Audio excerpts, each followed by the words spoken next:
Lorsqu'il s'agit de présenter une voiture aussi emblématique qu'une Golf, on ne peut pas se résoudre à un événement confidentiel. Pour la 7e génération de sa compacte, Volkswagen a vu les choses en grand. Le constructeur a investi le musée d'art moderne de Berlin et convié près d'1 millier de VIP et journalistes.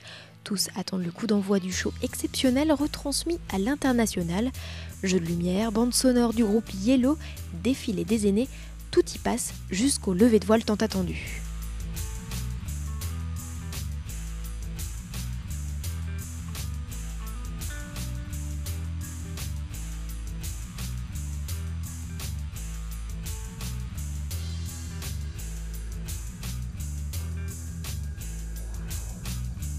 À peine la présentation achevée, une mission de taille attend les journalistes, approcher l'une des quelques voitures exposées pour pouvoir la photographier sous toutes les coutures.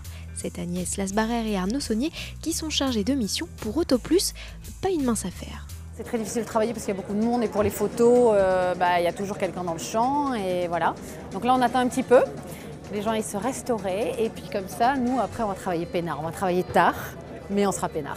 Pendant ce temps-là, on s'attelle à explorer l'auto. Agnès n'a que quelques heures pour se faire une idée des différences et retranscrire dans son papier les évolutions. D'ailleurs, qu'est-ce qui est nouveau sur cette Golf 7 ? On ne s'attendait pas à une révolution du style. Ça c'est clair que chez VW, on reste quand même dans quelque chose d'assez traditionnel. Une formule qui gagne et donc il n'y a pas de raison de la changer. En revanche, il y a quand même des petits changements qui ne sont pas forcément visibles à l'œil nu, mais qui sont importants dans la ligne générale de la voiture. C'est une voiture qui grandit de presque 6 cm, mais elle reste toujours quand même une des plus petites de sa catégorie, et ça c'est plutôt pas mal. Mais avec les lignes qui ont été retravaillées, on constate que cette voiture est quand même aussi plus basse, et elle a un esprit un petit peu plus dynamique, une ligne beaucoup plus dynamique. Donc vraiment, on a modifié, tu vois, les feux ont été modifiés.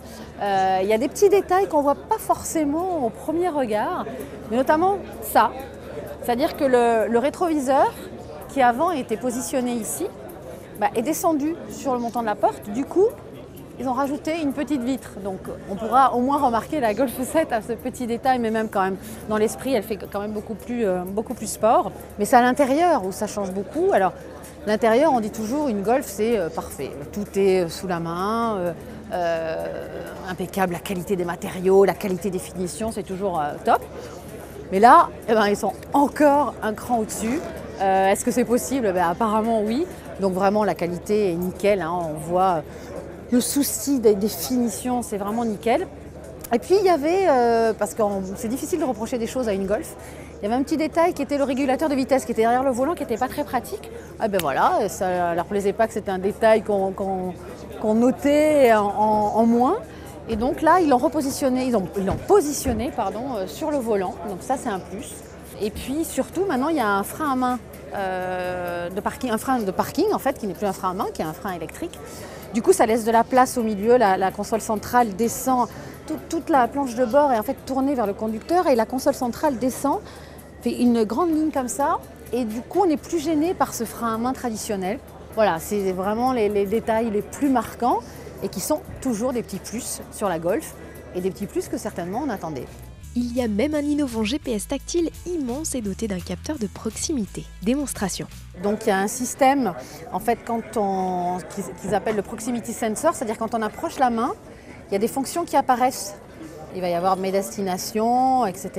Mais sinon, il y a un truc quand même qui est vraiment très nouveau. Par exemple, je veux trouver une chaîne de radio. Ça apparaît comme ça et hop, je peux faire défiler, un peu comme sur un iPhone, je fais défiler et je choisis celle que je veux. Dans le coffre, la Golf 7 innove aussi avec une boule de remorquage joliment intégrée et un plancher désormais presque plat grâce au sol modulable. Et pour se rendre compte au mieux des volumes, c'est l'heure pour la fameuse valise rouge de prendre son service. Arnaud mitraille à tour de bras et dès qu'une place se libère autour de l'auto, Agnès en profite pour réaliser de nouvelles photos. Et bien là, il est 23h30 et on n'a pas encore fini. Et si les pauses ne s'enchaînent pas à un rythme fou, Agnès en profite pour mesurer l'habitacle avec son précieux allié, un mètre ruban. Et puis la course repart, il faut faire les détails, le tableau de bord, la photo au volant, avant de terminer par les fameux clichés dites de la couve, explication. Et bien là, on va faire une photo très importante pour le journal, qui servira aussi pour la couve. qui est le fameux 3/4 avant de présentation de la voiture. On peut voir toute la ligne et il est très important que moi je sois sur cette image pour montrer qu'Autoplus était dans la voiture, autour de la voiture, a pu toucher la voiture. Au final, on obtient un joli cliché et un très gros dossier de 6 pages à retrouver dès lundi avec le numéro 1253 d'Autoplus en kiosque jusqu'au 16 septembre.